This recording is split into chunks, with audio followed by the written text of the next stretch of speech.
तंत्र गुरुजी चैनल में आपका बहुत बहुत स्वागत है। तो आज हम आप लोगों के साथ चर्चा करने वाले हैं मां काली के साधना के बारे में। अघोर साधक मां काली की साधना कैसे करते हैं और क्यों करते हैं, इस बारे में हम आप लोगों के साथ विस्तार से चर्चा करेंगे। और खास विषय रहेगा कि मांस, मदिरा और मैथुन के बिना क्यों अधूरी होती है अघोरी लोगों की साधना। समस्त देवी देवताओं में से मां काली को एक ऐसी देवी के नाम से जाता है जिनके क्रोध को शांत करना बेहद मुश्किल होता है। खुले बाल, काला देह, रक्त रंजित आंखें मां काली के स्वरूप को बेहद खौफनाक बना देती हैं। मां काली के विकराल रूप को देखकर कोई भी इंसान भयभीत हो सकता है, लेकिन क्या कभी आपने सोचा है तंत्र साधना में लिप्त अघोरी मां काली को प्रसन्न करने की कोशिश क्यों करते हैं? तो इन सब चीजों की जानकारी के लिए आपको वीडियो पर अंत तक बने रहना होगा और चैनल पर पहली बार आए हो तो सब्सक्राइब जरूर कर लेना।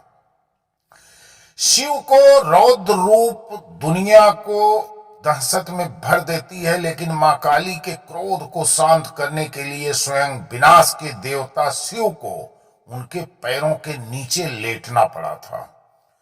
अघोरी जो तंत्र साधना को अपना धर्म मानते हैं, वह भगवान शिव के साथ साथ काली को प्रसन्न करके उनसे शक्तियां हासिल करने की का एक उद्देश्य मानते हैं।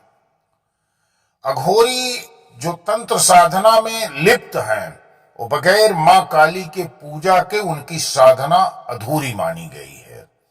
काली की पूजा साधारण या परंपरागत पूजा से बिल्कुल भिन्न होती है। यहाँ काली एक साधारण देवी नहीं बल्कि संपूर्ण ब्रह्मांड को आच्छादित करती हैं। तो अघोरी यह मानते हैं कि इस दुनिया में जो कुछ भी है वह शिव और काली का ही अंग है और अंत में उन्हीं में जाकर मिल जाएगा। इसलिए इस ब्रह्मांड की कोई भी चीज अशुद्ध नहीं होती है। अब बात करें हम नारी के अस्तित्व की। जो हमारे समाज में स्त्री का अस्तित्व है, ये बड़ा महत्वपूर्ण विषय है। इस पर हम आप लोगों के साथ चर्चा करते हैं। भारतीय परिप्रेक्ष्य में महिलाओं को कमजोर समझा जाता है, लेकिन मां काली का स्वरूप यह स्पष्ट करता है कि स्त्री अगर चाहे तो वह ताकतवर से भी ताकतवर व्यक्ति को भयभीत कर सकती है। काल या समय को मात देने वाली काली एक दैवीय योद्धा है, जिन्होंने युद्ध में अपने सामने वाले हर शत्रु का मजबूती से सामना किया और उनका संहार किया।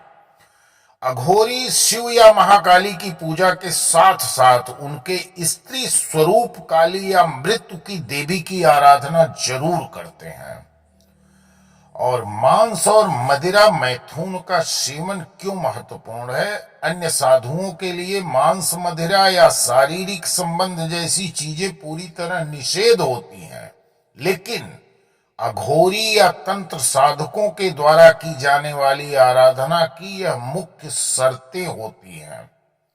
यदि अघोरी तंत्र साधक इन चीजों से परहेज करता है, मांस से, मदिरा से या मैथुन से, तो उसकी साधना कभी पूर्ण नहीं हो सकती।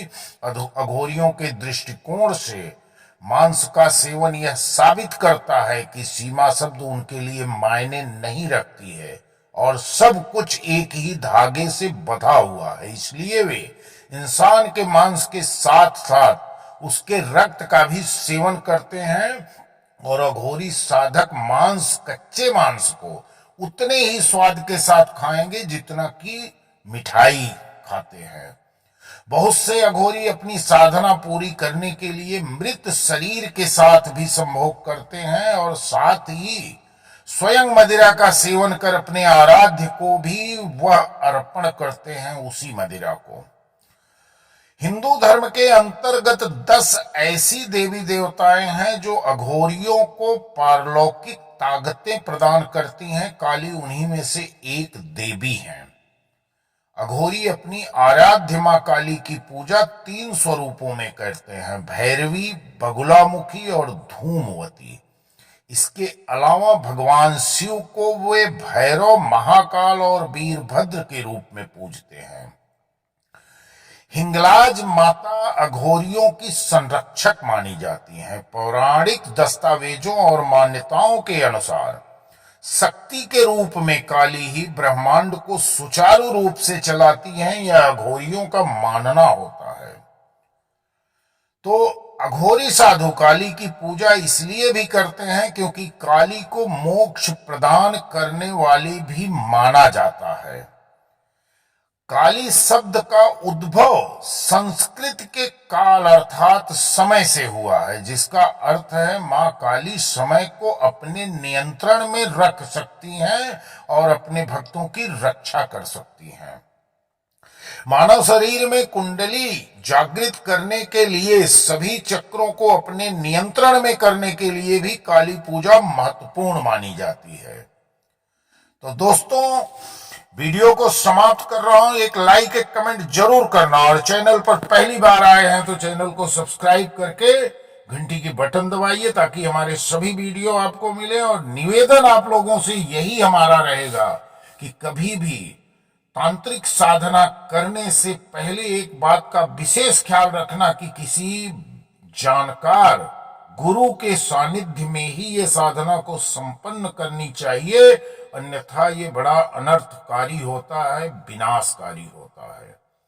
कभी भी इस साधना को करने से पहले बहुत सारी चीजों को ऊपर नीचे सोच समझ कर ही इसकी शुरुआत करनी चाहिए, क्योंकि इस साधना को अगर आप बीच में छोड़ देते हैं तो भी आपके साथ बुरा होने वाला है।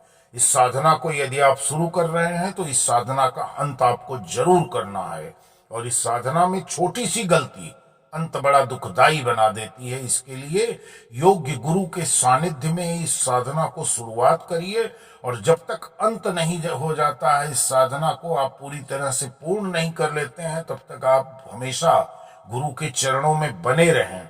और जीवन भर जब तक आप जीवित रहेंगे, आप जितने भाव के साथ, जितनी आस्था के साथ आपको मां काली और भगवान शिव की पूजा करनी है, उतनी ही आस्था के साथ आपको अपने गुरु की भी पूजा जरूर करनी होगी नियमित रूप से। यह अघोर साधना का नियम है। गुरु प्रथम पूज्य माने जाते हैं, और वैसे तो भगवान शिव सबसे बड़े महागुरु हैं, लेकिन जिस गुरु के सानिध्य में आप अपनी साधना को संपन्न कर रहे हैं, उस गुरु की पूजा आपको अवश्य करनी चाहिए।